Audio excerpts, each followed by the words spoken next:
السلام علیکم ورحمۃ اللہ وبرکاتہ۔ دوستو، ہمارا channel all rounder Rajput subscribe کریں، لائک کریں، شیئر کریں۔ انہوں نے ایک دوسرے کی طرف دیکھا، حیران سے ہوئے اور علی بن سفیان کو دیکھنے لگے۔ وہ مسکرا رہا تھا۔ اس نے کہا، کیا تم نے دیکھا تھا کہ میں نے کیسی چال سے ان ڈاکوؤں کو ختم کر دیا ہے؟ کیا کوئی مسافر یا کوئی قافلہ ایسی چال چل سکتا ہے؟ کیا یہ ایک تربیت یافتہ کمانڈر کی استادی نہیں جو میں نے دکھائی ہے؟ تم مسلمان فوجی بھی ہو سکتے ہو، میں صلیب کا سپاہی ہوں۔ علی بن سفیان نے جواب دیا، کیا تم اپنی صلیب دکھا سکتے ہو؟ کیا تم اپنی صلیب مجھے دکھا سکتے ہو؟ علی بن سفیان نے پوچھا اور سب کی طرف دیکھ کر کہا، تم نہیں دکھا سکتے۔ تمہارے پاس صلیب نہیں ہے، کیونکہ جس کام کے لیے تم جا رہے ہو اس میں صلیب ساتھ نہیں رکھی جا سکتی۔ میں تم سے تمہارے نام نہیں پوچھوں گا، اپنا نام بھی نہیں بتاؤں گا، اپنا کام بھی نہیں بتاؤں گا۔ صرف یہ بتا دینا ضروری سمجھتا ہوں کہ ہم ایک ہی منزل کے مسافر ہیں، اور ہم میں سے معلوم نہیں کون کون اپنے وطن کو واپس لوٹ سکے گا۔ ہم ضرور کامیاب ہوں گے۔ خداوند یسوع مسیح نے جس طرح مجھے اور میرے آدمیوں کو تمہاری مدد کے لیے بھیجا ہے، یہ نشانی ہے کہ تم صحیح راستے پر ہو اور تم کامیاب ہوں گے۔ نور الدین جنگی کی موت اس حقیقت کی نشانی ہے کہ دنیا پر صلیب کی حکومت ہوگی۔ مسلمانوں کا کون سا امیر رہ گیا ہے جو ہمارے جال میں نہیں آ گیا؟ میں تمہیں یہی نصیحت کروں گا کہ ثابت قدم رکھنا۔ اس نے لڑکیوں کی طرف دیکھ کر کہا، تمہارا کام سب سے زیادہ نازک اور خطرناک ہے۔ خداوند یسوع مسیح تمہاری قربانی کو کبھی فراموش نہیں کرے گا۔ ہم جو مرد ہیں وہ اپنی جان دے کر دنیا کی مشکلات سے آزاد ہو جاتے ہیں، لیکن تمہاری کوئی جان نہیں لیتا، تم سے آبرو کی قربانی لی جاتی ہے، اور یہی سب سے بڑی قربانی ہے۔ علی بن سفیان استاد تھا، اس کی زبان میں ایسا طلیسم تھا کہ وہ سب دم بخود ہو گئے۔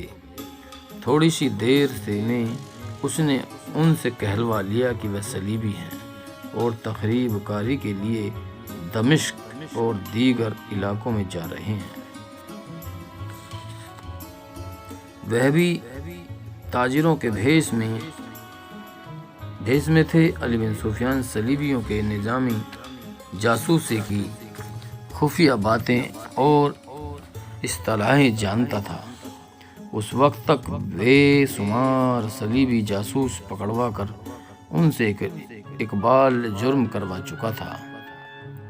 اس نے جب ان اصطلاحوں میں باتیں کی تو لڑکیوں اور ان کے ساتھ کے آدمیوں کو نہ صرف یہ یقین ہو گیا کہ یہ صلیبی جاسوس ہے، بلکہ وہ اسے جاسوسوں کا کمانڈر سمجھنے لگے۔ اس نے انہیں بتایا اس کے ساتھ 100 آدمی ہیں، ان میں لڑاکا جاسوس بھی ہیں اور فدائی بھی، جو دمشق وغیرہ میں ان اعلیٰ افسروں کو قتل کرنے یا غائب کرنے جا رہے ہیں جو صلاح الدین ایوبی کے مکتب فکر کے پیروکار ہیں۔ اس نے انہیں بتایا کہ وہ لمبے عرصے سے مصر میں کام کر رہا تھا، اب اسے ادھر ادھر بھیجا جا رہا ہے۔ اس گروہ نے علی بن سفیان کے سامنے اپنا پردہ اٹھا دیا اور ایک مشکل پیش کی۔ وہ یہ تھی کہ ان کا کمانڈر ڈاکوؤں کے ہاتھوں مارا گیا تھا۔ وہ ان علاقوں میں پہلے بھی آ چکا تھا جہاں وہ جا رہے تھے۔ اس کے مارے جانے کے بعد وہ اندھے ہو گئے تھے۔ انہیں ایک رہنما کی ضرورت تھی۔ سفیان نے انہیں تسلی دی کہ وہ اپنے دشمن سے ہٹ کر ان کی رہنمائی کرے گا۔ وہ اسے اپنا مشن بتا دیں۔ انہوں نے بتا دیا۔ انہیں چند ایک سالاروں کے نام بتا کر کہا گیا تھا کہ ان تک تحفے پہنچانے ہیں اور لڑکیوں کو ضرورت کے مطابق استعمال کرنا ہے۔ ایسے سالاروں اور امیروں تک رسائی حاصل کرنی ہے جو صلیبیوں کو اپنا دشمن سمجھتے ہیں۔ انہیں صلیبیوں کا دوست بنانا ہے۔ اس مرحلے میں آ کر میرا اور تمہارا کام ایک ہو جاتا ہے۔ علی بن سفیان نے کہا، مجھے ان سالاروں اور قائدین کو ختم کرنا ہے جو دل سے صلیب کی دشمنی نہیں نکال رہے۔ تم دمشق میں کہاں قیام کرو گے؟ تم دیکھ رہے ہو کہ ہم تاجر بن کر جا رہے ہیں۔ ایک نے جواب دیا، دمشق کے قریب جا کر یہ لڑکیاں با پردہ مسلمان عورتیں بن جائیں گی۔ ہم سرائے میں قیام کریں گے، وہاں سے تاجروں کے بھیس میں وہ سالاروں وغیرہ تک جائیں گے۔ اگر صبح علی بن سفیان کا قافلہ دمشق کی سمت جا رہا تھا، یہ صلیبی آدمی اور لڑکیاں بھی اس قافلے میں شامل ہو گئی تھیں۔ جانوروں میں ڈاکوؤں کے گھوڑوں کا اضافہ ہو گیا تھا۔ صلیبیوں نے علی بن سفیان کو اپنا لیڈر بنا لیا تھا۔ ان کی نظر میں یہ صلیبی تھا۔ اس نے انہیں کہا تھا کہ وہ اس کے کسی آدمی کے ساتھ بات نہ کرے، کیونکہ ان میں مسلمان بھی ہیں جو بے شک فدائی تخریب کار ہیں، لیکن ان کا کوئی بھروسہ نہیں۔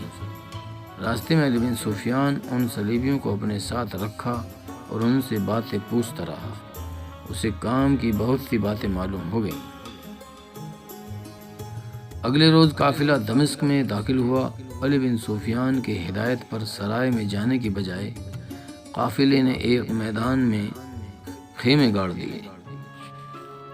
لوگوں کا ہجوم جمع ہو گیا۔ باہر سے جب تاجروں کے قافلے آتے تھے تو لوگ ان کے گرد جمع ہو جاتے تھے۔ ان کی کوشش یہ ہوتی تھی کہ مال دکانوں میں جانے سے پہلے قافلے سے ہی خرید لیا جائے، وہاں سے کم قیمت پر اشیاء مل جاتی تھی۔ علی بن سفیان نے اعلان کیا کہ 10 گھوڑے بھی بکاؤ ہیں۔ اس ہجوم میں دمشق کے تاجر اور دکاندار بھی تھے۔ 2-4 گھنٹوں میں وہاں میلہ لگ گیا۔ علی بن سفیان نے اپنے آدمیوں سے کہہ دیا کہ وہ مال روکے رکھے اور جلدی فروخت نہ کرے۔ اتنا زیادہ ہجوم دیکھ کر اس نے اپنے چند ایک ذہین آدمیوں سے کہا کہ وہ لوگوں میں گھل مل جائے اور ان کے خیالات معلوم کرنے کی کوشش کرے۔ یہ آدمی اس کام کے ماہر تھے۔ وہ چوگے اتار کر ہجوم میں شامل ہو گئے۔ ان میں سے 2-3 شہر میں چلے گئے۔ علی بن سفیان اور اس کے تمام آدمیوں نے مغرب کی نماز مختلف مسجدوں میں تقسیم ہو کر پڑھی۔ صلیبیوں کو وہ خیمہ گاہ میں چھوڑ گئے تھے۔ مسجدوں میں انہوں نے لوگوں کو بتایا کہ وہ قاہرہ سے آئے ہیں اور تاجر ہیں۔ لوگوں کے ساتھ گپ شپ کے انداز میں انہوں نے ان کے خیالات معلوم کر لیے۔ لوگوں کے خیالات اور جذبات امید افزا تھے۔ ان میں کچھ لوگ بھڑکے ہوئے بھی تھے۔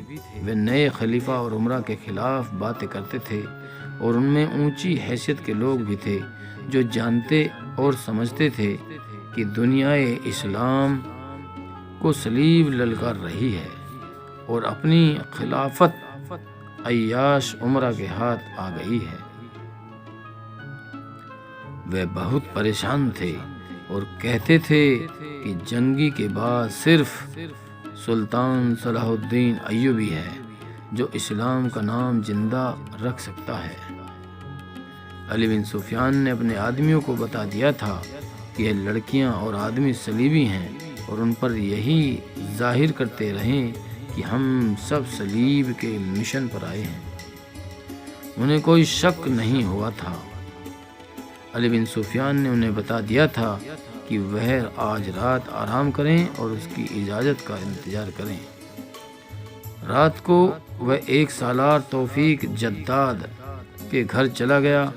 وہ تاجر کے بھیس میں تھا اور مصنوعی داڑھی لگا رکھی تھی۔ اس نے دربان سے کہا کہ اندر اطلاع دے دو کہ قاہرہ سے آپ کا ایک دوست آیا ہے۔ دربان نے اندر اطلاع دے دی تو علی بن سفیان کو اندر بلایا گیا۔